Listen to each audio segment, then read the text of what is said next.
Hey y'all, welcome to the T-Work podcast, hosted by Grant Banko and me, Adam Moreau. From entrepreneurs and athletes to the rat racers of corporate America and those who refuse to be put in a box, we want to share their stories and understand how they ended up where they are. Success and development come in many shapes and sizes. We want to hear about it all. So grab a drink and pull up a seat. Let's spill some tea and get to Welcome back to the T-Work Pod. On with us today is Denton McNamee. He is the pitching coach at Lindenwood University, a D1 in St. Charles, Missouri. Denton has had a pretty cool background in the baseball world. He played at Rockhurst University. He is a St. Louis native, also spent time in the player development realm with the Houston Astros, was a Division II pitching coach at Maryville, and also has worked entrepreneurially in the private sector as a co-founder of Elite Baseball Academy. So you name it in the baseball world, Denton's pretty much done it, which is part of the reason we were so excited to have him on. He's done just about everything, worn every hat, pitching coach and pro level, college level, worked with youth all the way up to guys who are in the show currently. So Denton, we appreciate you having you joining us today, and Yeah. we're excited to hear what you got. Yeah, thanks for having me, guys. I appreciate you having me on. Yeah, and part of the reason for my stuttering, I am going to blame it on something, is in the middle of that intro, I got joined by Minnie here. Yeah. She started jumping and pawing at me, and I heard my other dog Brinkley coughing in the background. Yeah. So I think when I said welcome, they thought you were at the door. So I guess we have a couple guests joining us today. Yeah, I did see Stitches kind of walk away, sadly, away from the door. I did too. Yeah, that's what I was looking at while he was talking. I heard those paws in the background. And Denton, probably most importantly, not something we've ever actually talked about. Do you have a dog? I do. Yeah, I was going to bring it. It's a nice little intro there. I think that's where we should start. I have a 135-pound Great Dane. No way. How haven't we talked about this before? Yeah. And she's 3 years old. Interesting enough, when I was going to buy her, I was going to get two. Okay. And I mean, we always had multiple dogs when I was growing up. And my parents were like, you can't do that. Like, you have to get one, like, see how it is first, and then you can go two. Because Great Danes, I mean, it's another human in the house. And she sleeps in our bed, which is not ideal. Having three people in there, and it's and the other thing is, like, I like the Great Dane because it's like, okay, they're mellow, they're lazy, and she is the complete opposite of that. Like, face all the time, wild. She loves to tear up leather shoes. So I'm out, Specifically leather. Yeah, only leather shoes. My nice dress shoes. So I don't have any dress shoes anymore. So it's all Nikes, Nike Air Jordan. Yeah, I would love to stick on the topic of our dog. So I suppose the last question is, what's her name? Meadow. Okay, that's cool. Yeah. I like that. Super unique. But maybe segueing us at least into the baseball world is, you say, so see you later, leather shoes, all Nikes. Correct. Maybe the hardest hitting question I'll ask all day is, why is every pro ball coach's shoe game off the charts? Yeah, so like when you get there, they give you like your New Balance Turfs or whatever.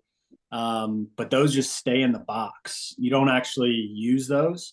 And I'll give credit to the head coach I was with, Ray Hernandez. And he learned it from the manager he was with the year before.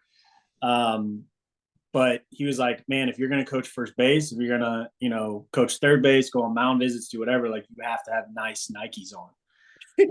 So like pre-season, we ordered like 2 or 3 pairs to go with our uniforms, and that's all we wore. And then coming home, like, I had 3 pairs, and I'm like, all right, like, let's start a collection. So now I'm at, I think, 16 pairs. And are they all Jordans? It's 16 pairs of Jordans, right? Yeah. Yep. 16 pairs of Jordans. Yep. And It's going to be tough this year because like we're Under Armour at Lindenwood, so like I'm not going to be able to wear them on field.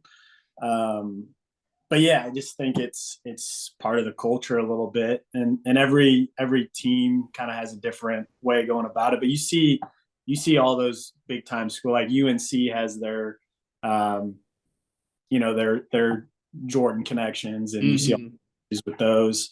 But yeah, I think it's just part of it. For sure.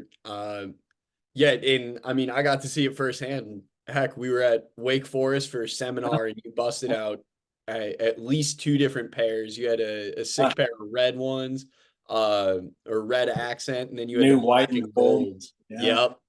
Yeah, those are brand new too. So Yeah, those are just and then I'm excited as promised when Lindenwood makes it to Omaha this year. I'll have the $1 a day custom pair. Oh yeah, coming in dollar. the mail for me. Oh yeah. Yeah, so I mean, I don't know. I don't even know what the betting laws are in Georgia or on college baseball, but I am ready for the Lindenwood program to appear in Omaha for the first time. I think that will pay out well in my favor. Yeah. Yep. I think you're gonna have to go down to Jacksonville for that betting line. Yeah, that's what we have our bookie friend for down in Tampa. Yeah. I'm staying out all away from the gambling aspect. Hey, yeah, do your thing. Yeah. You're just observing conversation with friends right now. I'm all out on that topic. Yep. That's fine. That's fine. Just whatever. Yeah, we'll have the insider information stuff off books, right? That's off the record. Yeah. Yep. off and yeah. No association. You're good. All of that. Hey, everyone, all that's a joke. NCAA, that's a joke. That's not real. That's not real. You can look at all my accounts. I've never placed an official bet in my life. I just talk about it. Yep. I think those are two very different things. Banko, we won't talk about your habits. Hey, okay. Well, you have placed a bet. You played blackjack one hand. You lost and said this is stupid. So yeah, okay, yeah, that's my casino story. Whatever. I'm not into it. Stupid. Money down the drain. But I'm in Tennessee. It's legal. So Denton, now that we've already gone off the rails, maybe we'll try to get back on. So we talk about pro ball. You're back in college now. One of the questions you probably get a lot is what's the difference? And like there's no sense not covering that now. Like what have you noticed? Like you were in a player development role there. So I know you are dealing with a lot of like very specific projects versus now you are kind of managing an entire staff. So is like that what the biggest difference is for you, or is it truly like pro ball and college are just two completely different worlds? Yeah, I mean there's a ton of differences. I was in a unique role. There was 6 of us, and they actually got rid of the role the year after I was there because it had so much responsibility. We were in charge of being in the weight room, coaching first base, coaching the outfielders, working with the hitters, working with the pitchers. We pretty much had to be in every session throughout the day. So it was a little more like, hey, you're working with a lot of technology in the weight room and on the field, and then you're working with all kind of sides of the ball. Where college, I get to do my thing on just pitching, which is nice, kind of just having a narrowed focus on that.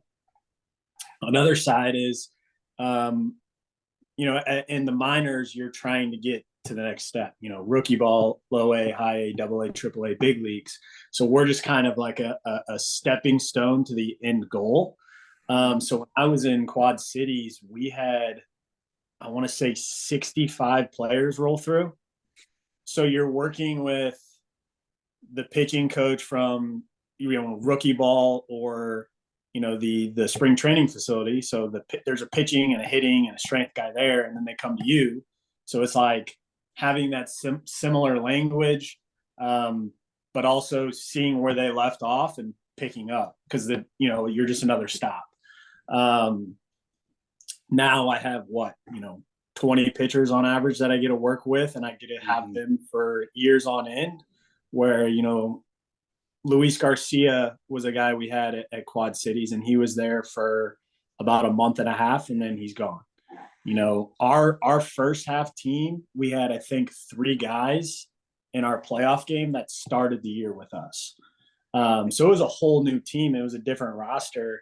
An obvious difference is you have the, Latin American language barrier is another thing you have to work around. I think the biggest thing, though, for me that was hard for me to kind of get around is the aspect of winning is totally different. Like, we show up and it's about, developing, getting better, but there's no emphasis to win that game that night. Like, if we lose, we lose. If we win, we win. That's great. It just comes out to having better players, not necessarily like anything else. Like, we had better players. We had 11 big leaguers on that team. Like, obviously we're going to show up and we're probably going to win. And that was the hardest thing for me. Like, in college, you show up and you're trying to win every game. Where there, it's, hey, we just went on a 12-game road trip. Like, guys are kind of checked out or whatever. And we had a very unique situation. Like, I'd say my year was one of the most unique years you can have, because at Quad Cities in Iowa, our field was flooded all the way around. So we couldn't get into our field. So we played 2 months of road games. Oh my God. To start the year. So every single game we were on the road. So it was hard to have guys check in every single day when you're going through all that. And you said you had 11 big league guys come off of that team that was on road games for 2 months straight? Yeah. 11 guys have made the big leagues. Couple of them, Wilyer Abreu and Emmanuel Valdez, got traded to the Red Sox, and they made it there. Jeremy Pena and Luis Garcia are probably the biggest two. Jeremy Pena was there for like 85% of the year. He was one of the last guys to get called up. Yeah, from that to start the year and then to finish. Like, he got called up at the end and went to Fayetteville, and I think they made the playoffs as well. That's just impressive. We had Christian Javier was at Fayetteville, so the level right above. So we had big leaguers at pretty much all levels that year. I think Brian Abreu was at AA that year. Yeah, and people wonder why the Astros were good. Yeah. Chaz McCormick was another guy at Fayetteville. Like, jeez. So a lot of guys. One of the things that, like, yeah, we could go down this pro ball rabbit hole, but like, you also have the third variable in all of this. Like, people talk about pro ball versus college. Yeah. But you also have the private sector mixed in. And you already mentioned that weird dynamic in pro ball where it's about like just getting guys better and moving them on. And you and I have had the offline conversations about how much you love competing to win with your eyes on the championship. But you also are an entrepreneur in the private sector. You were co-founder of Elite Baseball Academy. And like, the mission of that is to get guys better, where there is no real competition, right? Like, of course, like, you're striving to get better. So like, I'm curious now, like, let's bring that into the mix. So like, what's different for you there? Like, what are comparable features? Like, how do you tie it all together? So I think the competition for me and my business partner were being the best at what we do. So like, we wanted to not necessarily have, we want the most clients or, the most income. It was more of, we want to produce the best athletes in our demographic in Missouri. And a side note of that is Missouri really has a great depth of people that coach at high levels. Like, you can look at a lot of minor league and big league coaches, and they came from Missouri. or they coached in facilities around Missouri, and it's wild to see. But for us, our driving factor of competition was we wanted to be better than the other facilities around us. You know, we wanted to produce the best athletes. We wanted to, you know, have the niche in St. Louis of, oh, they're producing with the force plates, they're producing the guys that are going to college and continuing to get better. And I think we're starting to see a lot of our guys starting to, you know, get drafted and play at a high level in college. And it took some time, but that was kind of the driving factor in competition for me. It wasn't like, oh, you're getting wins and losses. It was more of like, how well is the business doing? I think that's a big thing with entrepreneurship. And I think a lot of people just don't also, like, on a side tangent, like stick with it long enough to see those to bear those fruits. You know, it's the first 2 to 3 years are always going to kind of be tough as far as starting a business. It's those that make it through that tough period that you're going to start to see the, you know, the rewards from it. But yeah, that's one of the hardest things that I saw in the private sector, like pros and cons, is like, we're training these guys, we're getting them better, but then you have nothing to do with their on field. Like that's you can almost wash your hands and say, oh, that's up to the team's coach. Like, we got them to throw harder, we got them stronger. Like the on field success isn't really our end goal. It's getting guys better. But I think that's where we kind of differed, where we also wanted to see that on-field success for them because it resulted in college scholarships. For sure. And one of the things, like, you brought up, like, yeah, performance, like there was certain ways you could tie it in, but I know you guys, maybe it's like kind of your niche or what sets you apart is the data you collect and then the like correlative performance tied to it. So like one of the things that you guys do that's so unique is the way you utilize force plates. Yeah. Like, yes, you utilize force plates and like what's kind of great for the baseball world or the performance training world is that specific aspect isn't as unique anymore. Like force plates have been a little more accessible. Yeah. But what really sets you guys apart is how you utilize them, how you implement them, and then the knowledge that you give the athletes coming off of it to set up their training systems. So, I mean, I'd love for you to kind of bandstand for yourself on that, just for a little bit, because I've found it extremely unique. So like, even if you want to like toot your own horn for a little bit, I'm all ears. Yeah. And I'd say, before we get into that, I think the biggest thing for me in my career is, you know, being at the right place in the right time, but also surround yourself with people that are smarter than you. I think those are two things that I've really done well. I'll toot my horn on that end, is find smart people and, you know, attach myself to them. And I mean, you've met Jacob, and Jacob Buff was my co-founder with Elite Baseball, and the force plates is all him. You know, I walked into the office one day and he's like, hey, this was like year 2 of the gym. He's like, hey, we need to invest in some Hawken Dynamics force plates.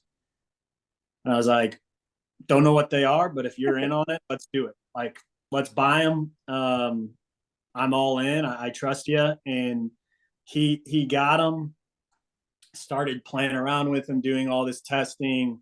And he created his own algorithm, his own way of assessing the athlete.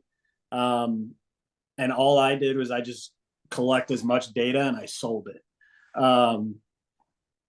So we got a pretty head start. Like you said, force plates are kind of out there in most colleges, pro, you know, strength and conditioning environments. I think a lot of private sectors are getting them now. But I don't think they necessarily know what to do with them on the development side. Mm-hmm. You know, it's more of a readiness score, or, a way to see like, oh, the arrow's ticking green or ticking red, like you're better or worse. There's not necessarily a direct correlation on lifts they're doing or on field performance. So we got a really good head start, in the data that we have is it would take people 10 years to collect that amount of data. So we have a really good head start on that end as well. But basically we made it to where you're able to see every test, like if you're getting her better or worse. And we correlated it almost to like a Madden score. Like everybody wants to see, hey, what's my overall score? What am I looking at? And we made it very digestible. When you're looking at a Hawkin Dynamics like jump scan, like you see the scan itself, but then there's 100 metrics you can look at, and most athletes, parents aren't going to know what that looks like. So we made it very digestible to the user. But it's basically 4 key metrics. It's fluidity, which is a mobility score. So how well you move in your hips, ankles, hamstrings. You have momentum, which is how quickly you get a hip extension.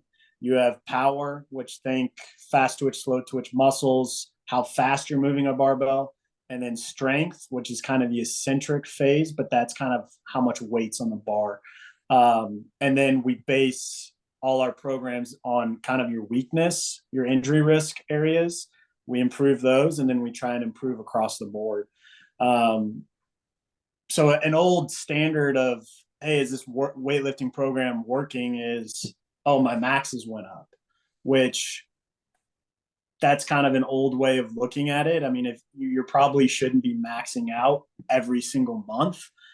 So this gave us a way to show kids like, hey, you're getting better, even though we haven't maxed in 2 months or whatever. You're moving the barbell faster with velocity bar readers. You're doing other things. You're producing force better. It's just a way for us to, again, have a niche in the strength and conditioning realm, but also be able to sell it to athletes like, hey, this is what a big leaguer looks like on the force plates.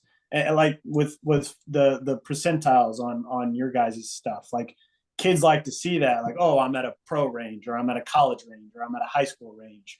And also it's really easy when, you say, hey, Astros players have jumped and used the same percentiles that we have. Like, it's really easy to sell to a parent at that point. But there's so much more to go with force plates that we haven't seen that's going to kind of change the game, especially at a pro level. Right.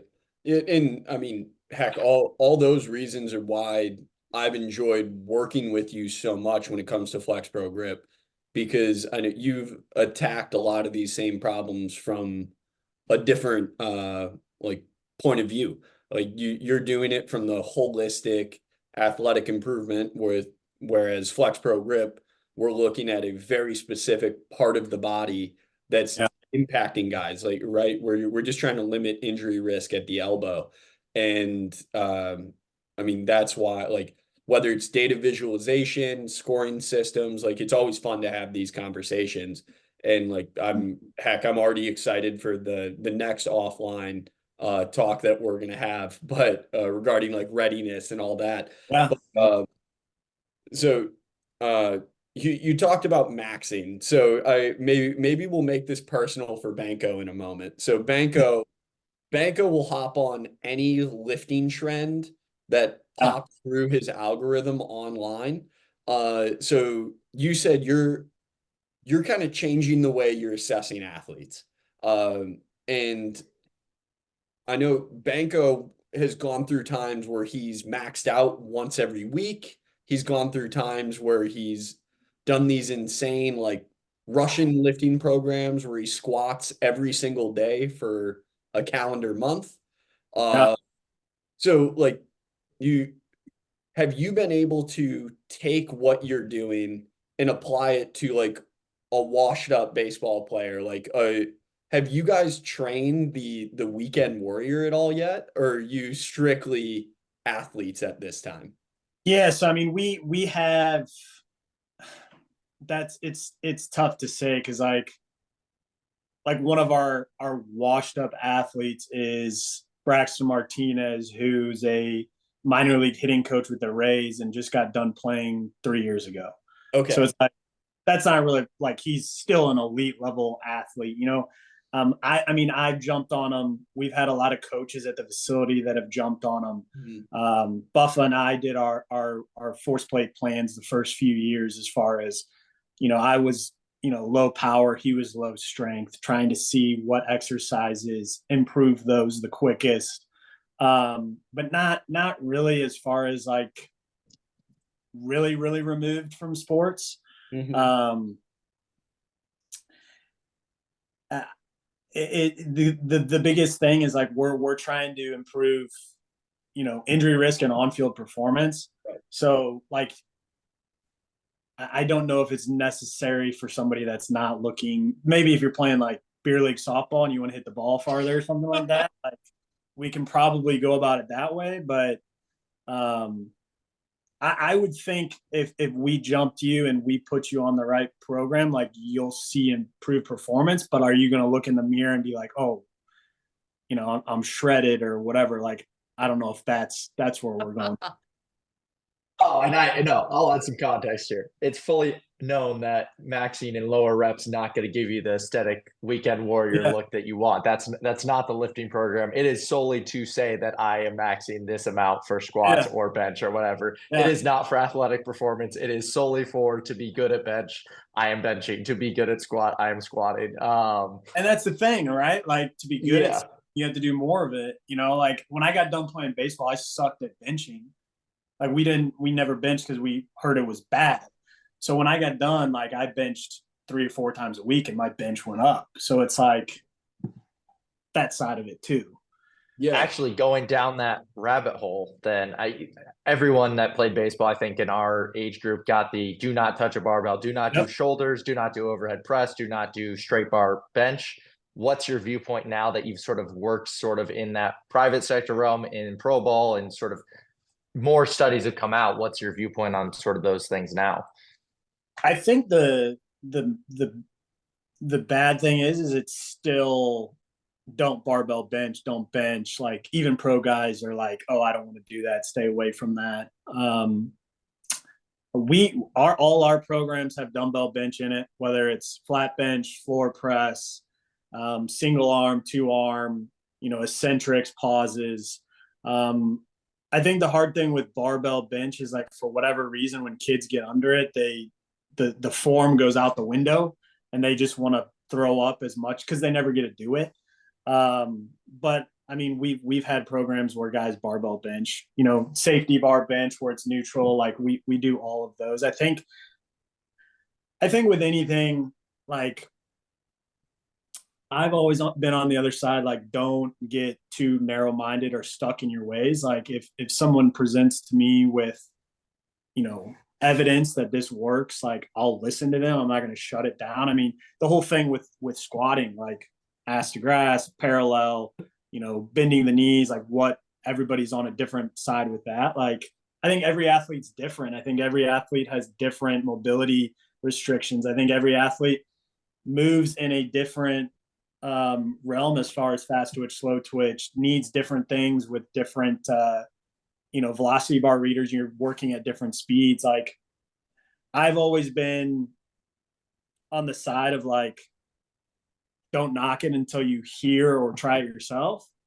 So like you talking about all your different programs that you've done, like I mean, it's different for every player. It's different for every person. Like I'll never be stuck on one thing. We've just found with our force plates, and you want to get better at baseball, we have found this is the way to do it. But I think people always somebody's going to look at our program and be like, oh no, that's wrong. And it's like, okay, well, I mean, this is the study. This is what we do. If you still don't believe us, that's fine. Yeah. I think if I can add something on there, even from my experience, because like I don't know if I have biohacked as much as Banko has, but I certainly try. Like I've tried anything and everything when it comes to improving my performance for baseball, which then like I was able to parlay into New Orleans Sports Performance Institute and then into Flex Pro Grip. Like, thankfully, enough of these deep dives have resulted in something decent. But I think, like, Banko's side, like, he said it perfectly. He benches to get good at bench. He squats to Yeah. get good at squat. Versus what you said, Denton. One of the things that I think you alluded to in slightly different wording. So you tell me if I'm wrong in the way that I perceive that. You're It's wrong. okay. All right. Well, then I'm sorry. It- what I gather from what you're saying is you're training with the adaptation in mind as opposed to training with the exercise in mind. It's understanding that you have a specific goal and whatever exercise or implement you use to get there doesn't necessarily matter, and it can change from individual to individual. But like saying that the barbell is the enemy or like going overhead is the enemy would be completely incorrect. It might be it might be the enemy, quote unquote, for a specific individual who maybe can't handle that, like the form it puts them in. Like maybe they're just super restricted, so they have to use a dumbbell, but you need to load that musculature in a certain fashion to get the adaptation that you're chasing. Would Yeah. that be correct, or am I still wrong? No, that's I think another, like, relating it back to the pitching side is like plyos and weighted balls. Like that's not for everybody, right? And I think the issue we've gotten in the industry is we program the same thing as far as weighted balls and plyos for everybody when not all those people are ready, especially at the high school level. Like you need a necessary level of strength before you start ripping, weighted balls. But also, like, you look at your athletic profile on the force plates and you're low strength and you're not able to decelerate. Why would I give you an underload ball, speed your body up even more, and create even more issues? Like, I think we go in the strength and conditioning, pitching, whatever, is we get so stuck in this is what every guy needs when everybody's so different. And I think that's the key point of being a coach is like you have a program and then you start to see, how they move, how they are as an athlete, and we make adjustments as we go. Because one guy might be good on the barbell bench, another guy just can't get the form. It's like why risk it for our bang for our buck? Like, let's go dumbbells. Yeah. One guy. I mean, every year I coach, a kid comes in, he's like, I just don't do plyos. I don't want to do plyos. I never have. And it's like, all right, let's work around it. And then if as we get to know them, can start to say, hey, this is why we're going to do it. And they buy in.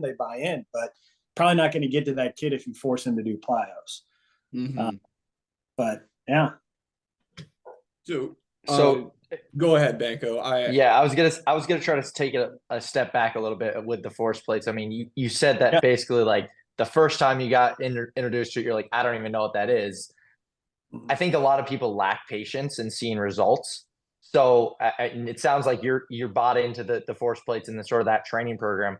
Yeah. Just to set expectations of like how long did that take you getting the force plates, working with it, seeing the data? How long did that take for you to sort of buy in and sort of actually start to talk about it in this type of detail, and sort of what has been your experience? Yeah. So, I mean, at the start, I kind of was hands off, letting Buffa kind of figure it all out. And then my first buy-in was like, oh, wow, this is different than what I've seen anyone else do. And being an entrepreneur, starting a business, like this is the niche that we're going to be in. We're going to be data driven. We're going to give athletes a different perspective to how they're lifting. That was kind of my first buy-in. And then when I started to see the results, guys getting better month to month as far as their strength, guys starting to see the individualized aspect of it to where we really know, like, hey, this guy needs to focus on power. This guy needs to focus on strength. This guy's not ready for a main program because we have standards that you kind of have to meet. Like our average score is 50. If you're well below 50 on more than 2 to 3, like you're on a beginner program and you stay on that until you can get over 50. But also starting to see the correlations between guys that threw hard or, oh, they went through a throwing program after 4 months, they're throwing hard now. Like you can see on the force plate scan, like this guy should throw hard or he does. Like we've gotten to the point where a kid can jump and I can pretty much guess a range of how hard they throw off the mound or how hard they hit the ball, or what position they play. But when I started to see how quickly, like, not even high level athletes that we had, like just average athletes were getting better, that's kind of when I bought into it. I still don't understand it to the length that Buffa does. Like I'm still learning about it. But we've just had such a easy way correlating everything on the force plates to the field, that the kids love it. Like they instead of, hey, you're doing this exercise because that's in your program, it's you're doing this exercise because you're going to leg brace better. And when you leg brace better, you're going to throw the ball harder. Or, hey, you're doing this exercise because you're shortstop. You can't move well laterally, change of direction. If you do this exercise, that'll get better and you're going to get to that ball in the hole or to your backhand. So it's the buy-in for me was, man, all this stuff can correlate to baseball really well. Like we can sell this and get guys to commit to this, where a general strength and conditioning program, like obviously, yeah, you get bigger, stronger, faster, you can get better at baseball, but not every exercise other than squat, deadlift can really show that, like this is why you're doing, your lunges or, your box step ups compared to, a regular lunge, or, this is why you're doing depth drops. Like a lot of kids don't want to drop off a box. That's not cool. That's not fun, but you're doing that to improve your strength, your deceleration, and you're going to then throw harder. That's why you're doing it. Did you guys make any mistakes in the process? Like, I'm curious, Banko, I don't know if you were about to say I drop off of more boxes than anybody on. Well, I was actually going to say you gave that to me in a program. I did it for about 2 weeks and was like, I'm done. I'm moving on. Like, oh, that's how everybody is. It's like they see certain exercises in a program and they're like, oh, I don't want to do that. Like, I want to do an arm. I want to do an arm day. It's like, no, like this is where you're going to throw harder and trust the process, because it's easier when you're not seeing maxes and improvements. It's easier to buy into the program when you see like our force plate scores going up. It's like, okay, that program worked. Yeah, adding some context to this maybe for Banko, why he even brings this up. He said he was squatting for the sake of squatting. He wanted to get his squat higher, so it was like you should probably increase your eccentric force production or your ability to decelerate the bar, so then you can transfer more coming back up. So I was trying to improve his RSI, his reflect, and as a result, I wanted him to do more depth drops and then translate it into a quicker ground reaction force time. He wasn't into it. And he wouldn't buy in. No. Well, I mean, he also threw in some mobility things in there to mix it in, and I'm not a big mobility guy, so I was just like, now he's just sneaking other things in. I probably should buy into mobility, but my flexibility is probably the worst out of all three of us here, and maybe every athlete ever, but we'll see. Yeah, but so Denton, I know I guess that's on me for trying to jump ahead of Banko's questions, but I'm really curious. So, like, he asked about patience. Now, like, to me, like, kind of peeling back the layers on that, like, I'm sure you had to have some humongous screw ups along the way, or like maybe like a false path that you went down that you thought might have been the answer. Like, are there any that really stand out to you that like were kind of like the fail forward, or like something that you saw and just like were like, well, that wasn't it. Back to the drawing board. I mean, me personally, yes. Like that was the description of my whole baseball career. Was failures, failed programs, you live and you learn type of thing. And it kind of helped me understand what not to do more than anything, especially when we started our facility right out of college. I'd say as far as like training programs and things like that, I don't think it was much of, and I don't know if this is bad to say, like failures. It was more of like learning more efficient ways to go about things. Like our programs, like guys were coming in 3 or 4 days a week. They're getting their workouts in. They're getting stronger. They're getting more mobile. I just don't think it was as detailed as it is now, 8 years later.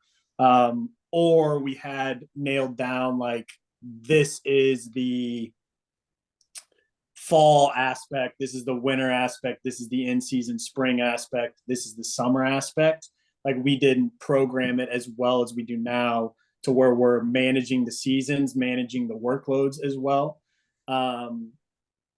But I think the one thing we've always prided ourselves on is like reducing injury risk. Like our guys like are on the field more than they're off the field. Like we're keeping guys healthy. So for me, like anytime a guy's healthy, it's a successful program. Yeah, like some guys might not have gained as much velo as they wanted, or done things like that, but we've always kept guys on the field. And that's the thing that we've prided ourselves on. But I wouldn't say there's like this massive, I guess the biggest failure is you start to see some scans on the force plates of like, man, this is like a really big injury risk candidate, and not getting him, not getting that athlete to a safer zone quick enough. But that goes back to you live and you learn as far as what exercise are better to get you there faster. Because like for us, a big one is super high power. So producing force super quickly and a lower strength, you're not going to be able to decelerate well, and it puts a lot of pressure on the arm. But it's like, you can't just get a guy strong overnight. Like it takes time. And that's something that I've had conversations with strength and pitching coaches. Like, what do you do in that situation? Like, do you hold a kid back on the pitching side and say, hey, like you got to get stronger first before you throw hard? Because the kid, like I'm talking about now, like he was 82, 83, had super high power, super low strength. Like he worked out with us, got into a pitching program, and then all of a sudden he was up to 88. And then by the end of summer, he was up to 91. And he just didn't gain weight and strength quick enough to like stay healthy and accept that force he was producing at such a high rate that he got Tommy John that fall. And it's like, what do you do in those situations? It's like, man, we knew, we saw it, but we just couldn't do it quick enough. Like I'd say that's the failings that we've had is, you can't predict injury, but like seeing like, okay, it's there. Like, how do we fix it? Has been the hardest part. So building off of that, I mean, so if you see a guy kind of make a jump like that, but he doesn't have the body, the gaining weight side of things. So I definitely struggled. Adam, being my roommate in college, saw me try every trick in the book to try to gain weight and put on mass, and never worked. And the one time it did, I got mono and lost it all in a month. So had no luck at all. I mean, so if you see that with a player and you're trying to help him gain weight, how do you help guide him through that, and sort of what's kind of your sort of thought process through that side of things?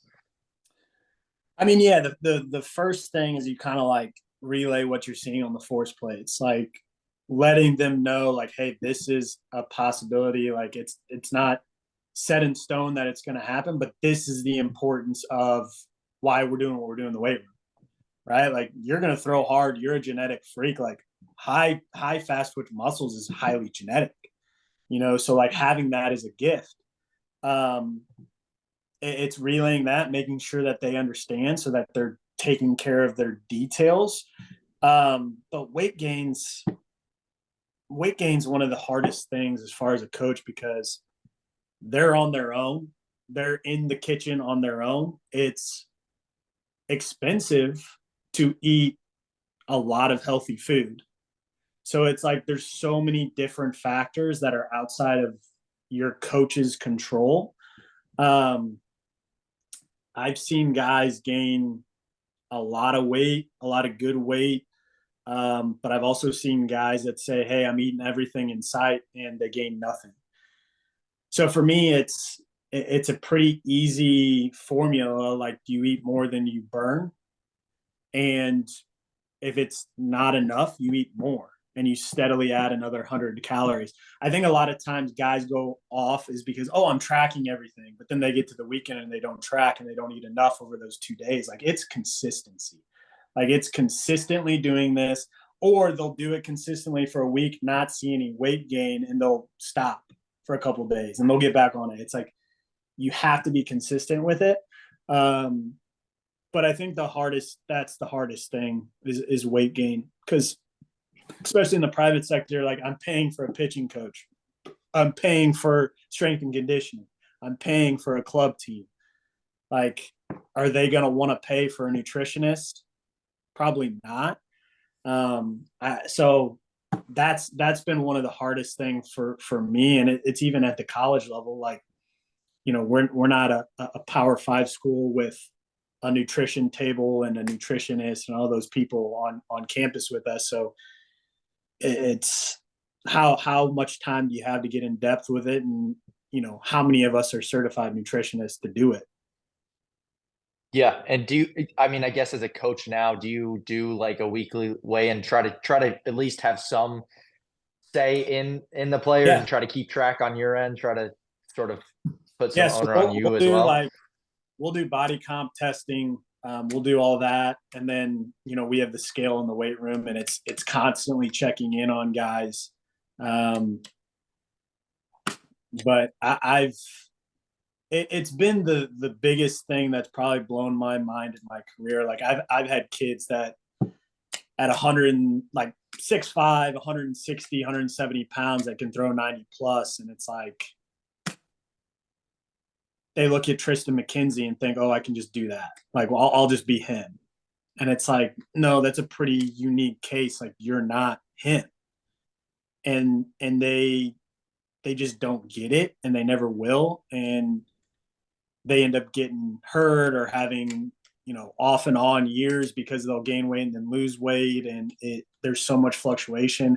But then you also have kids that are throwing 85 that weigh 150 pounds. And it's like, dude, if you gain 10, 15 pounds, like, you might throw 90. Like, you don't know. Like, and they just won't gain it. I'll never understand that. Like, if you're 150 pounds, like, what percentage of big leaguers are 150 pounds? Very few. Like, And, I mean, 2 people, maybe. Like, yeah. They're the fastest guys in the league, right? Or like whatever. They're the most athletic. Like, yeah. I mean, Altuve weighs more than that. Stephen Kwan weighs more than that. Like, and those guys are short. Like, I mean, they're in the second percentile for height in professional athletics, but those guys do things that nobody else can do. Yeah. Yeah. So, and I think when you're private sector, pro is a little different. It's a little easier. Like, you have nutritionists, they're on those guys. You're I guess, an investment, like, you're signing them for large amounts of money. You're going to take care of them in that sense. Like, college and private, it's tough because one, the parents don't quite understand. Like, oh, my kid's eating everything, and you tell them to track, and it's 2,500 calories, and it's like, you got to be eating like 4,000. Like, you're 6'5". Like, come on. College, I think college, it's more of like, oh, I have a 6-pack. Like, I want to keep my 6-pack. More of like, look good on the weekend. More of that aspect. Like, we have a few guys like that it's like, you're 8% body fat. Like, you're 165 pounds. Like, let's gain some weight. Like, let's gain 10 pounds. I promise you'll still have a 6-pack if you do it the right way. Um, Well, Denton, if you don't mind, I want to get a little more personal on this. Like, right, we've talked about a lot about what you've done in the private sector, touched on the pro, you've gotten back into what you're doing at Lindenwood currently. You're obviously juggling a lot, right? You've got a full staff to worry about. I know the headaches that you have with fundraising and just trying to run your own collegiate program, as yeah. well as wear the business manager hat. So like you got a lot going on. I'm curious like what you can go back to on the daily. Like what keeps you on task? What keeps you organized? Are there certain things that like you feel like enable you to like knock out all these activities during the day, like that puts you on the path to success? Yeah, and I mean, you mentioned that question previously, and honestly, I've never really thought of that. Like what I do on the daily, like that gets me to that. So that's a Mhm. very interesting question that I could probably go on 3 or 4 different tangents here. So we'll pick the first one, and then I'll just have to hopefully remember the other ones that I had. The first one though, for me is I am, I guess, considered a high functioning introvert. I, in social settings, like I can be an extrovert. I like to like be around people, but it's very draining for me. Like everything that I've done as far as like a job, like being at the facility, I'm around 10 to 20 kids for 7 hours straight. I see 100 people. I'm constantly talking, coaching. Um, that for me is an exhausting thing when I get home. You know, being at the clubhouse, I'm around 40 different players, 5 coaches. It's a loud environment. Like, you know, I'm with pitchers for depending on indies, practice, whatever. Like I'm coaching a large group of 20 pitchers for hours at a time. Like for me, that's very exhausting as far as my mental state. Like one thing that I've always kind of gone back to is like just sitting down by myself and going through some things, like collecting my thoughts. I have journals all over the place. Like I have like 10 of these over the years that whatever reason I'm weird. I don't like to do like online stuff. Like I like to write everything down. It helps me remember it. But like just being in the office by myself sometimes, you know, going home and like decompressing by myself, knocking some things out as far as a checklist goes. Um, but finding that time is always tough. It's the schedules are so different every day, and like in season, I'm going, hey, I got to do scouting reports and all this stuff before practice, and then we have practice, and it's review video and review bullpens and get ready for the weekend. So it's always hard to find like alone time. But I think that's one thing that always going back is like take care of myself for a little bit and like energize myself. Like I use that like our Wake Forest trip. Like I use that as like a re-energizer thing. Like, hey, like I'm in a small group, I'm listening to other people talk, I'm not talking. Like that type of thing kind of reboots my system a little bit. Hmm. I don't Yeah. know how you guys feel. I don't know. Are you Oh, guys I love that personally. Like I, as you know, you spent enough time around me to know that I don't really shut up. Like even in this setting, like it's tough for me. Like sometimes like yeah, silence is natural, but like yeah, we're on a podcast, so I try to keep talking. Like how many times have I talked over Banko already? Like this is it's something that I know I'm going to have to like work on in our own podcast setting. But like I totally get the time alone and like taking that time for yourself. Like for me, that's the weight room now.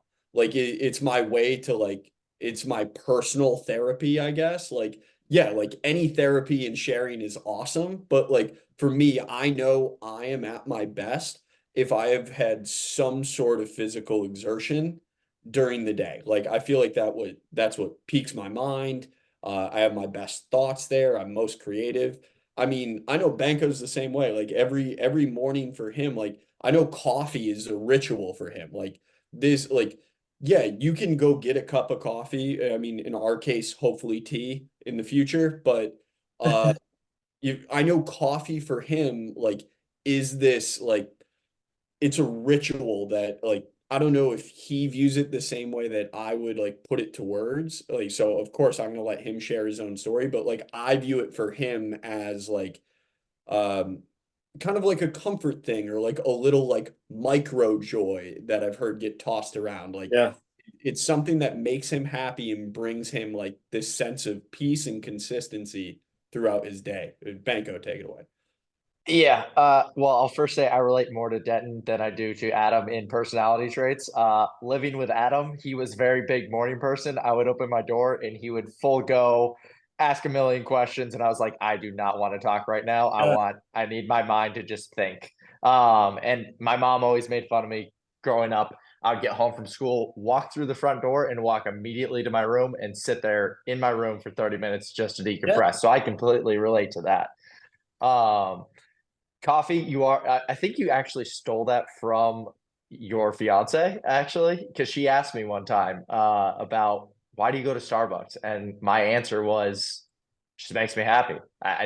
There's no other way to explain it. But I mean, so going back to that, I mean, a little bit though, with Adam feeling like he always jumps in and talking over me.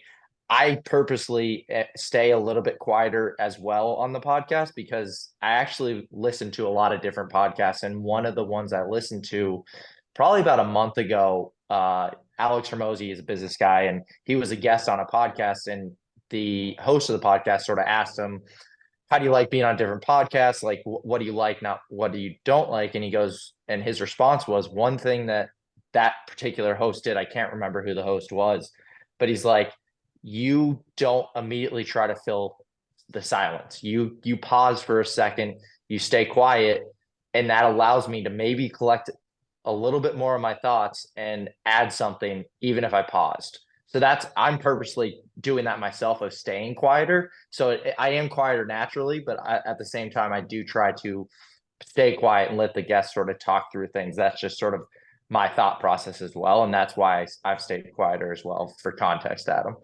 So you're saying I'm worse than you? Yeah, basically. I mean, in all aspects.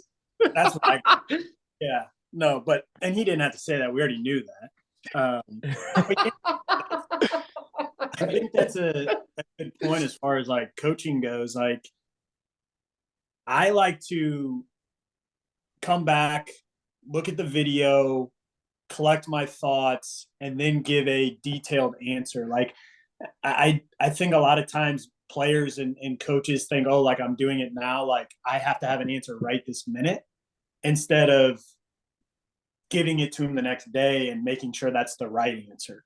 I think too often we just speak to speak, and it's like, because my wife is an extrovert, likes to talk, asks a lot of questions, and sometimes like I just listen. Like I might not have an answer right now, but like I'm listening, and that's kind of where I'm at as far as like my personality is. Like I'm fine with just listening if another person wants to talk. But I think that's like today's coaching society is like, oh, I have to have an answer right away, instead of letting it kind of work through itself. Sometimes the best coaching is saying nothing. Like, do I have to say something after every single pitch in a bullpen? Do I have to say something after every single outing? Like, sometimes we have a bad outing and it was just the hitters were better. Like, it doesn't mean we have to change anything. So I can relate to that as far as like, I like the silence sometimes. It lets you collect your thoughts instead of jumping right into something. Yeah, now I feel like I'm gonna be extra silent. That's all. Yeah, no, I was about to jump in there because I thought you were just gonna sit there and just be silent. I thought about it to be a dick. I actually was gonna jump in anyways, though. I mean, you brought up a good point of sitting there and listening, and I'll relate it back to sort of corporate America. And I talk a lot about I've reached out to different people, and the different organizations that I've worked for and had meetings similar to this, one-on-one meetings, just to learn about what they do and sort of their path and what made them successful, mistakes, etc. And now that I'm a little bit further in my career, there's people coming out of college, starting their career, and they're like, well, what should I do? And I'm like, literally just reach out to people and talk to them. And like, well, what do I talk to them about? Like, why would they meet with me? And I'm like, my first advice is the number one topic everyone loves to talk about is themselves. So literally just ask them questions about themselves and let them talk and actually listen to it. Yeah, no, that's I can't remember the book I read, but yeah, it's most people, like when you do something, you're like, oh wow, like I wonder if anyone saw that. Like, are they, judging me? It's like everyone is so consumed with themselves, they probably didn't even see what you did. Like people like to talk about themselves. People are enamored with themselves, and it's like that's a great point. It's bring up something that relates to them, do your research, and let them talk, and then just sit there and listen. And they're going to put you at the top of the list because they can relate to you somehow because they talk about themselves. Yeah, I love that. I have an observation on that, guys. So, people love to talk about themselves, but I believe that people don't do enough for themselves. And that, like, to me, that's one of those things I really struggled with, that I don't think I was selfish enough at the right times in my baseball career. And like Banko, as your friend, roommate, whatever, I would honestly say the same thing about you. Like, I think you were overly coachable. Like, to me, you should have been more selfish. Like, you made gains and then you would change to better suit like what somebody wanted instead of like what was best for you. Like, then I know you deal with similar stuff all the time, and all like with all the different hats you have to wear. But even like in the personal, like, this goes back to like the personal setting. Like, I'm sure that your wife at home, like living in the family, like there has to be a time where like you have to say no to what's going on at school or no to what's going on at the business to make time for yourself.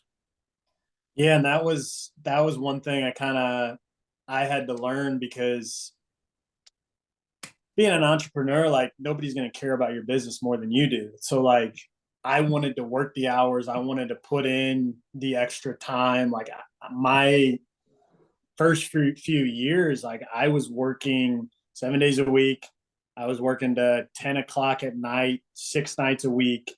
Um, and that was a strain on my girlfriend at the time, wife now. Like she's like, this just isn't sustainable. Like I'm never seeing you, you're not taking care of yourself. And that was my main point, being like a high functioning introvert. That was another side of that, kind of what I was talking about, is like making time for yourself, because sometimes you can be too accessible. Like right now I have 6 different texts from players that, like before, like I'd be answering them right away. I'm too accessible. Like I'm giving them feedback. I'm doing all this stuff where like you just have to put the phone down sometimes. You have to disconnect. And it was getting to the point where like my head was always running and I couldn't like fall asleep. Like I'd have to lay there for like an hour every single night before I could fall asleep, because my head was just constantly going like, oh, what could I do with this guy? Or what could I do to improve our processes at work, blah blah blah. And it's like I got to take time away. I got to give time for myself, give time for my wife. And I think the hardest thing is my job and hobby are the same. So it's like, what do you do at that point? Like for me, like my hobby is baseball. Like that's been my hardest struggle. And if you guys could give me a good answer, that would help me with my wife all the time. Cause she's like, oh, why don't you just do your hobby? It's like, all right, well, I'm going to go sit down and watch some video and coach this kid, because that's my hobby. That's the hardest point for me. Silence. Yeah, there it is. Adam's counting in his head now. He's like, 5, 4, 3, 2. So I'm using the breath strategy now. So speaking of life at home, what I try to do when like Corey, my fiance, when we get elevated about anything, so tying my own personal life into this, one of the things that I try to do is I try to give time for both of us to take a full breath before the next person hops in to say anything. So I might not be the best radio, but maybe Banko's inspired me to incorporate that here too. Yeah, we're making you self-conscious. It's all right. Good. I would say Insecurity unlocked. absolutely. I mean, Denton, you say you write a lot in journaling and all that. I mean, when you had those experiences of where you were laying and you were struggling to go to bed, I've had that experience in corporate America. I'm thinking of ideas, or like I'll wake up in the middle of the night and think of something. I'm like, I eventually got to the point where I would write it down so it was out of my head, and that helped me. Like just write when it was written down. If it was an email or whatever, I would write it. Done. It's out of my head. It's good. Is that sort of what some of your journaling is? Yes. Yeah. So I usually have like a journal like with specific things. Like this one right here is like my, Lindenwood pitching one for this year, and I have ones from years past. But I have one next to my bed, and it was twofold. It was that was one of the reasons. Like I would sit there and I would write down what I'm thinking, and it just gets it out of your head. Like you hit it on the head, literally right there. But then the other aspect was I felt like I was having so many good ideas and I would forget it the next day. So like I would write down that, and then I could sit down and revisit it, because I was like, my head was going so fast, and like I would lose the next day. I would lose half of those ideas that I had. And I was like, man, like, so I didn't sleep and I lost the ideas I was thinking about. So it's just like, what am I doing at that point? But yeah, that's exactly what I did. Is I started, and then slowly as I did that, I was able to just go to bed at night. So it was just kind of like, it helped a ton. Yeah, for sure. Do you wake up? So are you writing your dreams out too? I guess, yeah. I can't ever dreams. I don't know. I don't know if that's normal. Like I rarely have dreams. That just might mean I'm not a very smart person, which I get. What is it? People say I'm a dreamer, but I'm not. Yeah, exactly. That's me. One I can tell you guys, putting a notebook next to my bed was both the best and worst thing I've done for my sleep. The best thing because I get my ideas out. The worst thing because I feel like if it's almost like you guys said it gets it out of your head. For me, it's like I wrote it down, which then just like pushes the next idea up. Yeah, I don't have that many ideas. Yeah, so he's saying he's smarter than us now. That's what he's saying. Yeah, what the heck? I needed to level up somehow after you guys knocked me down. I gotta assert dominance. Yeah, no, hey. Do what you gotta do, man. Dude, I seriously though am liking this kind of like personal track we're on with you, Denton. I don't know if you feel like we're uncovering too much and now making you vulnerable. No, Hopefully that's the goal. That's the secret agenda. But like when you talk about like making time for yourself, like so baseball is that escape for you. Like yeah, exactly. This is a question I've asked previously. I've talked about identity before. This has been like a big journey for me kind of over the past year. Like, oh, see you, Banko. I guess he'll be back. Yeah. So I guess there's no more awkward silences now if it's just us two. Let's just wrap. So like, have you ever had that identity struggle since it's always been baseball for you? Like when you transition from player to coach or coach to private sector, like do you have like an identity outside of baseball that you can rely on? I'd say so. I mean, I don't know personally what that is. Like I like to joke around. I like to have fun. I think that's how I kind of, it's not all baseball all the time. Like I like to joke around with our players. I like to keep a loose environment. Mhm. Um, and I like to like make fun of myself a lot too. Like I would say, yeah, that's probably something like I don't even know what outside of baseball because I spend so much time on it. And everybody knows like, oh, like my wife's family, like, oh, you coach baseball and you have a facility with baseball and everything. Like all my gifts are always baseball or sport related. So like, I don't know. That's a good question. I don't know if I even have an answer for that. Um, but yeah, I no, I don't think I have an identity outside of baseball. Hmm. Um, which that's tough to say because it's like, I mean, what would you say like yours is outside of, Yeah. to give me an Yeah. idea?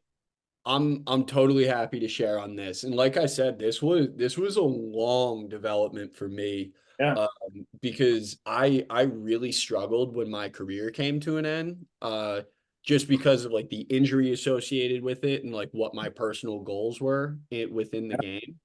Um, and what I what I began to realize is like how I dedicate my time. I do think this is common in the entrepreneurial world. So like I wouldn't say this is just special to me, but what's given me value in myself is recognizing that no, I'm not just a baseball player. I'm all in. Like that's how I identify, uh like self-identify is my personality type, or like who I am is I'm an all-in person. So for me, like initially that was baseball. That's why like if somebody asked me like who I was or what I do or what's important to me, what I love, the only answer was baseball. And then like when I was no longer playing, it was just like, is that okay? Like who, like I had this like internal crisis because I still would eat, breathe, sleep baseball, but I had no attachment other than working in it, coaching, flex pro grip, whatever.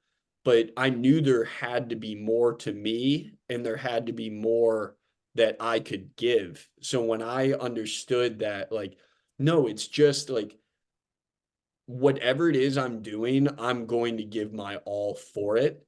When I understood that that's what it is, it's not just baseball. It's like I have a positive obsession that I can offer and like dedicate myself to. That really helped me out from like a personal identity perspective. Yeah, I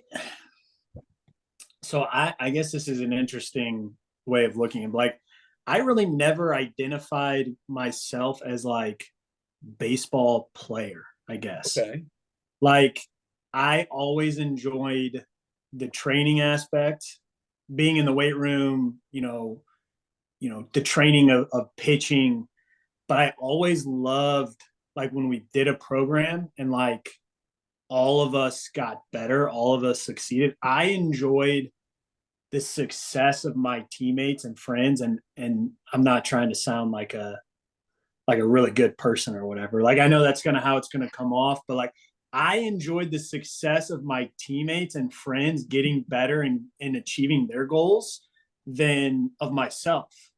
Hmm. And that's kind of where it led me into my career was I like seeing others succeed, but I like seeing other people not have to go through like the bad training that I did or the injuries that I went through, the missteps that I had, and being the coach that I wish I had, someone that was somewhat knowledgeable, but also I could relate to and I had fun being around. Like I had some coaches that, man, I just don't want to play for this guy. Like he's not making baseball fun for me. Like I want to make training and baseball fun.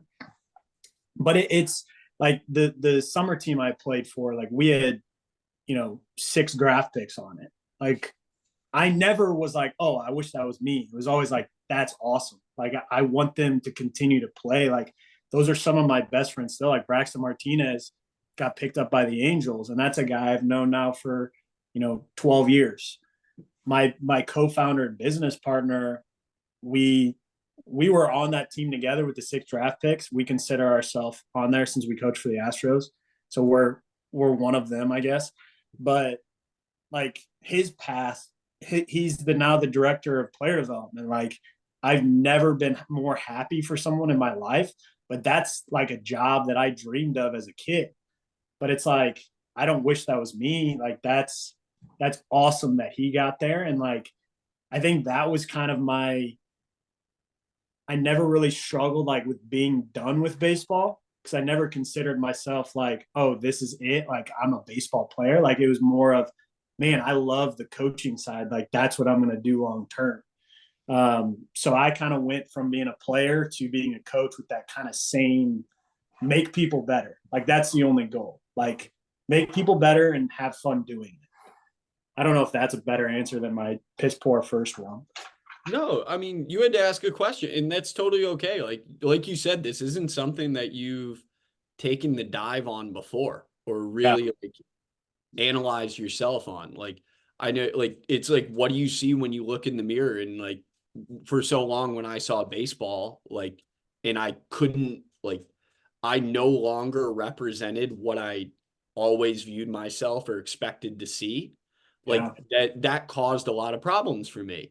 And like, I think it's cool. Like, I don't know. I was trying to like pick the word or the phrase that like I could like attach to you, but like, it's like you're the ultimate knowing fan. Like that's so cool. Like that's such an awesome place to be when you not only like you want to be in the trenches with the guys, but you also want to cheer them on for the success along the way. So like, yeah, like is this going to sound like you're the world's greatest person? It might, and good for you. And yeah, and that's what I see when I look in the mirror. Like I'm just a really good person, like you're handsome, but you're also a good person. So it's like, and that might just be my mirror, and it might be a special mirror, but oh, we got another visitor. He's back. She's back. She's back. So your wife's just basically the luckiest person in the world, is what you're saying. Yeah, no, she knows that too. Yeah. It's again, it is what it is. We keep saying that, but yeah, I mean, Banko, like I know you cut out when we got into the identity stuff. We started to get pretty deep, and I'm sure that's why you got scared. So you had to leave. I mean, I've led the way on a lot of this identity talk. Like I'd love to hear like even your perspective of it, because I mean you went through a massive career change. Like I mean, from you like as soon as college finished, you were ready, just like, yep, business, it's finance time. Yeah, I mean, first I would say, based on Denton's second answer, after you got some more clarity from Adam's perspective, it makes a lot of sense why you've been successful in the coaching realm. It's with that mindset of you want guys to succeed, you want to help them succeed. I mean, that is definitely a huge coaching thing. Like, I feel like a lot of guys just stay in baseball as a coach because they identified it as a baseball player. They didn't want to leave, and they might not be as good as a coach as they were a player because they don't know how to communicate that. They don't want the success. Might be subconscious, but I mean, I definitely see that's why you've been successful. So, I mean, sort of hats off to you in that. I mean, to give a little bit different perspective, I mean, yes, me and Adam were roommates. We were on the same team in college. Adam was pursuing that dream and all the way through, even went to grad school. I realized it about junior year that, I mean, I saw enough guys I was friends with, kids I grew up with, that got drafted either out of high school or out of college, and sort of saw that talent level and sort of got the realization of, all right, I don't have it. So it did look like I just jumped straight into sort of corporate America, but I did have about a year and a half Adam transition where junior, senior year, I was like, you know what? These are my last year and a half. I'm gonna enjoy it while I can, be with my teammates and just have fun. And I know this is it. I'm not gonna do the indie ball route. I'm not gonna sort of go down that rabbit hole. And I had a lot of conversations. I mean, junior year, I was a computer science major. realized I did not want to be a computer programmer, but it was kind of too late. So started having conversations with old baseball coaches that were in finance and reached out through connections with them, sort of got guidance from other people that have gone through that. So it really was just picking other people's brains, having conversations that sort of led me down that year and a half journey of, all right, let me look into what opportunities. And actually, I kind of got lucky in the sense I went to one of our finance professors and was like, hey, I'm thinking about going the finance route. What way should I go? And he's like, funny enough, I just had an alumni send me an email last week. They're hiring for this company. It's a great company. It's a customer service role. Just get in the door and then get in the door and then go. So luckily got that job and I actually started that job the week of my finals. So I hadn't even actually officially graduated and taken all my finals when I started that job.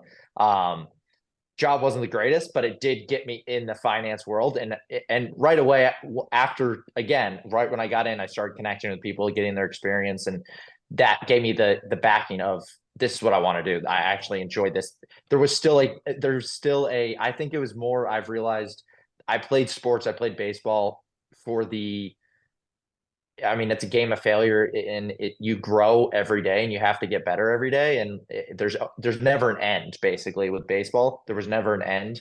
And I feel like that's the same in the finance corporate world. And that sort of gave me that path of, all right, there's still that competition. There's still a winning aspect. There's still data behind it, measuring if you're successful or not. And that's how I think I spun it in my sense. So I did struggle with it, Adam. It was just, I started a little bit earlier than you did. Mm-hmm.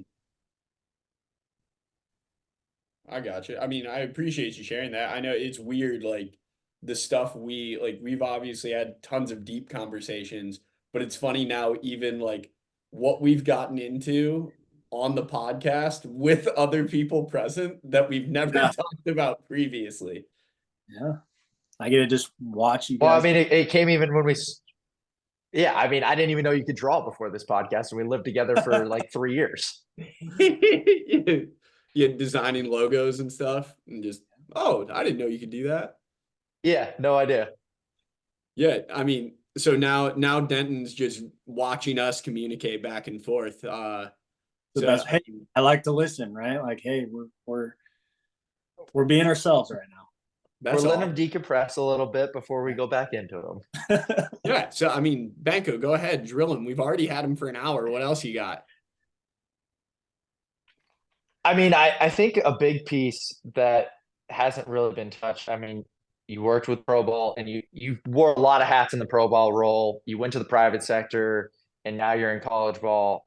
I mean, looking at that's not a standard path, basically, is what I'm getting at there. Yep. And looking back at that experience, how do you think that benefited you now in your current role in relating to players, building the trust there? I mean, how do you think your different experiences that a lot of college coaches probably don't have, and how that's helped you? Yeah. So yeah, most people go the opposite of college to pro, and I think that was more of just finding the environment, like we discussed with college, fit me a little bit better than pro baseball. But I think it touches on two things. You know, it touches on the pro side as far as relationships, kind of like we talked about before we got on the podcast, but also the concept of like the imposter syndrome. I think that was the biggest thing for me at pro ball is, okay, I'm a 26-year-old who has no pro experience, which that's kind of like a gentleman's club as far as in the big leagues is like you have pro baseball experience. Like those guys climb very fast. And coming from really only coaching college and high school kids straight to pro baseball and having that, man, should I be here? Like, should I be coaching Jeremy Pena right now on like how to run the bases? Like, should I be, I remember during spring training, I had Kyle Tucker and Yordan Alvarez in one of my outfield groups. Like those guys are going to be, you know, multi millionaires. Like, am I good enough to coach them as a 26-year-old So getting over that was one of the hardest things at first. Like, am I good enough to be, in a big league organization coaching baseball? Like, I wasn't a good player. I was started a facility. Yeah, we had a niche that a lot of people didn't have. Like, but that was something I had to get around. And I think the one thing that helped me was relationships. I think at Astros, Maryville, Lindenwood, that I've been able to do pretty quickly is like, you join, you have a team, and like you have to earn trust. So building the relationship with coaches, like, okay, like I'm here to work, I'm a hard worker. Anything you need, like I'll do. Like that relationship to show like, hey, like this guy cares, he works hard, and then you grow from there. And then with the players is like, hey, I care about you and you getting better, and like showing the knowledge that you have. And then they start coming to you asking questions, and then you're like, okay, like this guy's coming to me asking me questions on how to get better. Like that kind of validates like I should be here. Like they trust me, and then you go from there. Like that was probably the biggest thing, is the imposter syndrome, but then being able to build relationships to kind of get over that fact. And then when you go from the Astros, at the time, World Series in 17, the year I was there, we lost in the World Series. They've been to 7 straight ALCSs. Like that sells itself. Like you coach with the Astros, like private sector, that's those kids buy in immediately. And then when you go to Maryville, it's like, okay, that's a Division II. Like those guys trust kind of what you have to say. But you still have to answer the question, like, why are we doing certain things? But it just became easier and easier the longer you do it, when you go from that kind of, high point of like a perennial powerhouse of the Astros. So it's gotten easier every stop after that. But that was probably the biggest thing being with the Astros, is like getting over that imposter syndrome. But then, our fielding coordinator trusted me enough, like during instructs, and then that next spring training, like I did all the outfield development plans for everybody. I did, a lot of the throwing mechanics for the outfielders. Like they saw like what I was capable of and the ideas that I had. And then that kind of validated, like, yeah, I do belong. Like I can do this.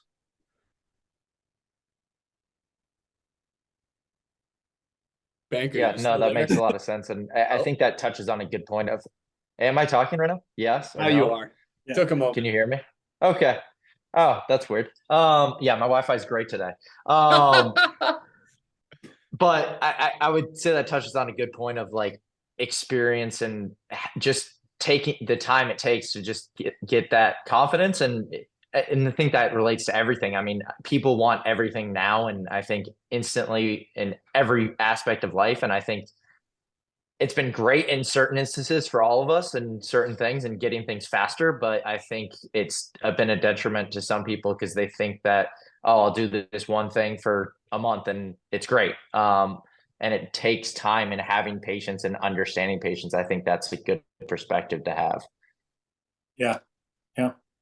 And going back to like an earlier question, as far as like one of your like things that you go about every day that you need. And I think it's consistency. It's, hey, I'm showing up to work, and yeah, maybe our business isn't as big as I want it to be, but like you have to do it every day. You got to get out there and show the product you have and work with the clients you have. And it goes back to all our athletes. Like, you want to be a professional baseball player. Well, you got to do this every single day the right way. Nutrition, working out, throwing program.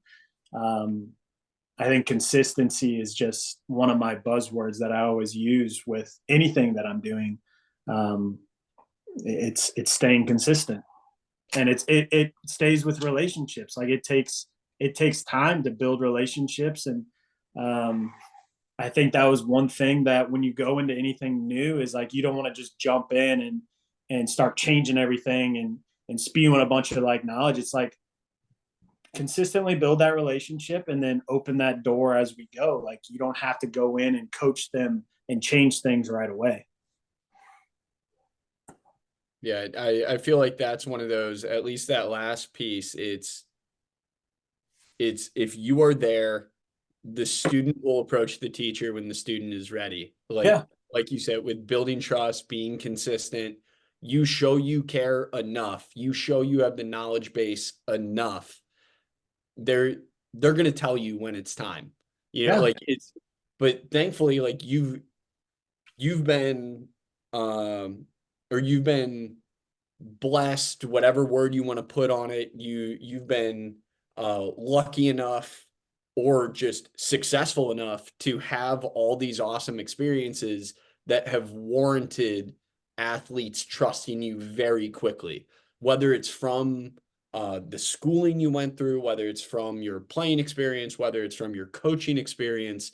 Like you have a lot of reasons for athletes to trust you right away, which kind of leads me to something I wanted to bring up a bit earlier, and then you started touching on it with the imposter syndrome. One of the things that I was amazed, and it's me bringing up a chat we had on the phone one time. You were, I remember you voicing a concern about like, now that you're at this D1 school and now that you're trying to recruit and bring in new guys, it's like, how can you set yourself apart?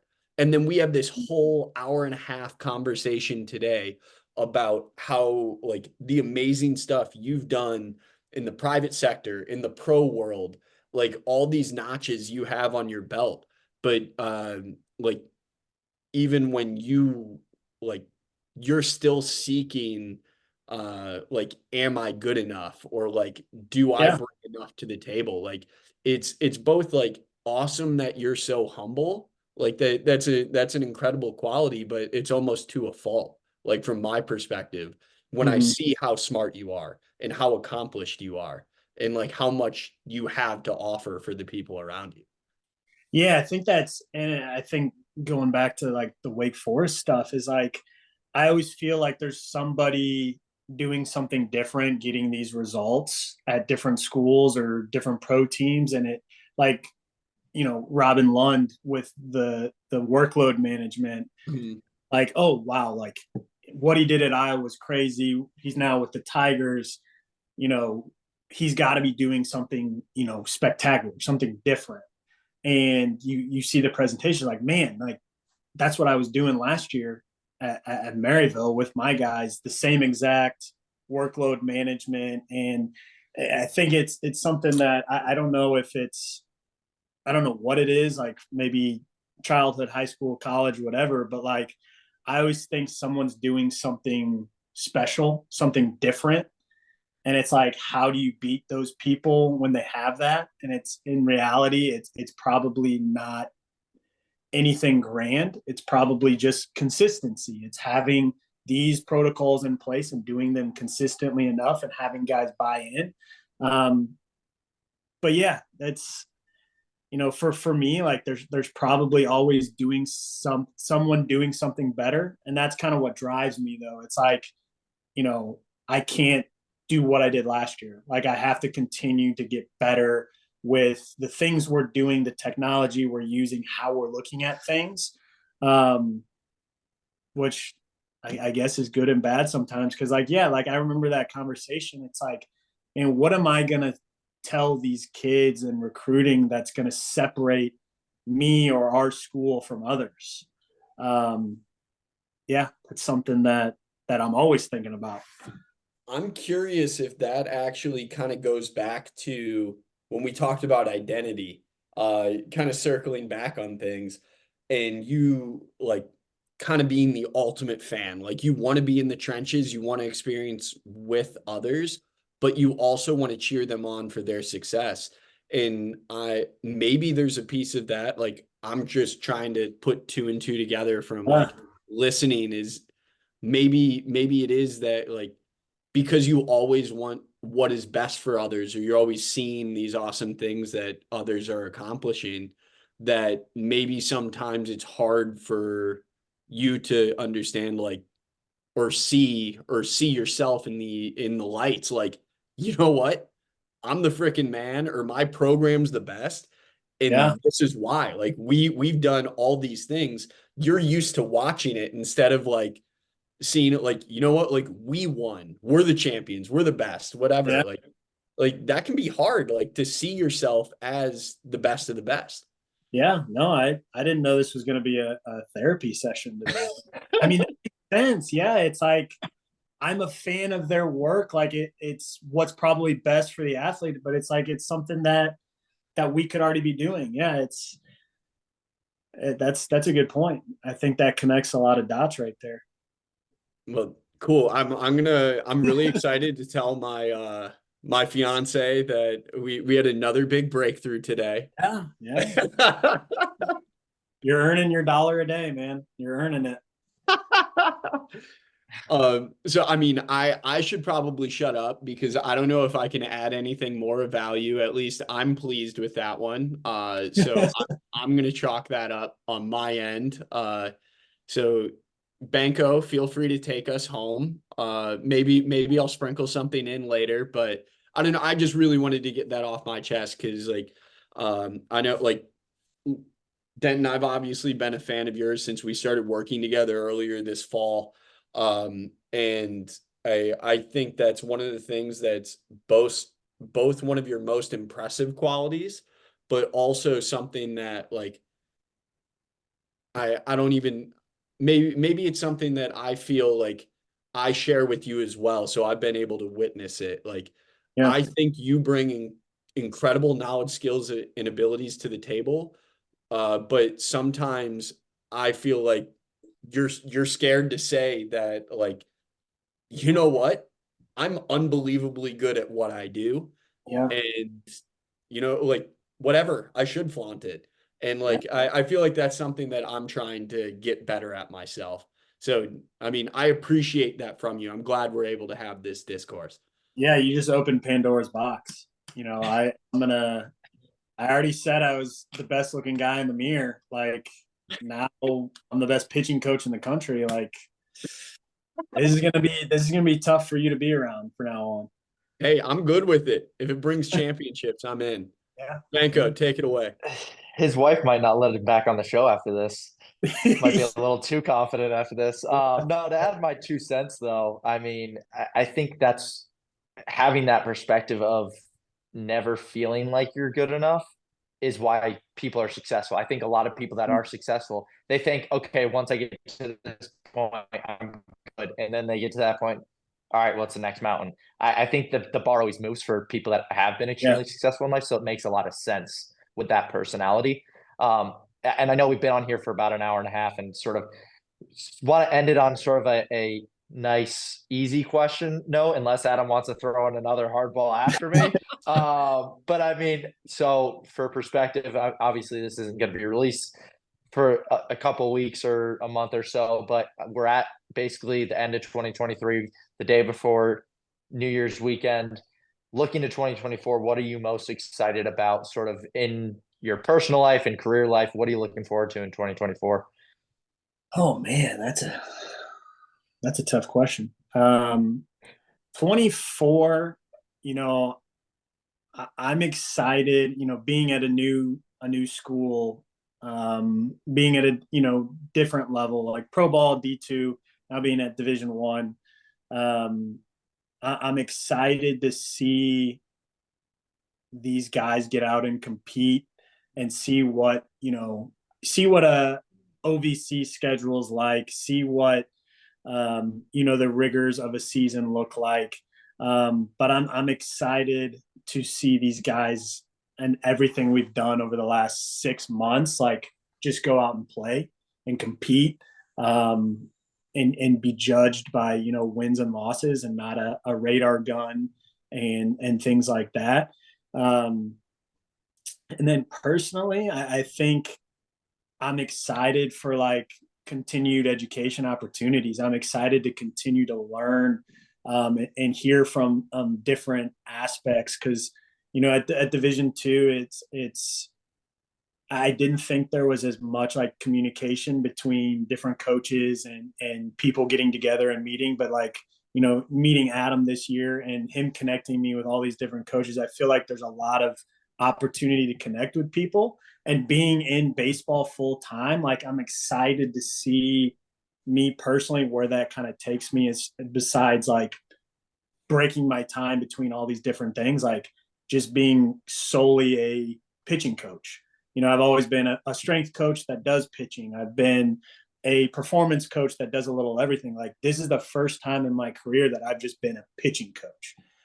So I'm excited to see kind of on a personal aspect where that goes. And then as a team, like I'm just excited for these guys to kind of get out and compete. Yeah, that's it. 24 is exciting. 24 is going to be a big year, and continue to get better. Yeah, you got to win the national championship so Adam can cash in on his bet. Yeah, it'll happen someday. He'll get a pair of shoes. They just might be like hover shoes in 20 years or something like that. I'll take it. Hey, deferred payments. I'm cool with that too. Yeah. Otani broke the bank, so I'm in. But hey, Denton, we really appreciate you joining us today. This was awesome. I really like the path we went down, and I can't wait to have you on again. Oh yeah. We still got a lot to talk about. That's right. Yeah. Hey, you promised us 10 hours, and I think we approached 2 of those. So we definitely have a lot more to cash in on. I owe you 8 more. Yep. Thanks again, man. We'll talk to you soon. Appreciate it. Thanks for having me. Appreciate it. Hi, everyone. Grant here. Thanks for tuning into the show. If you could like, share, and subscribe, we'd greatly appreciate it. Also, if you think you or someone you know has a good life story to tell, we are always open to guest suggestions. You can send those suggestions to our email, tworkpod@gmail.com. Thanks again for the support.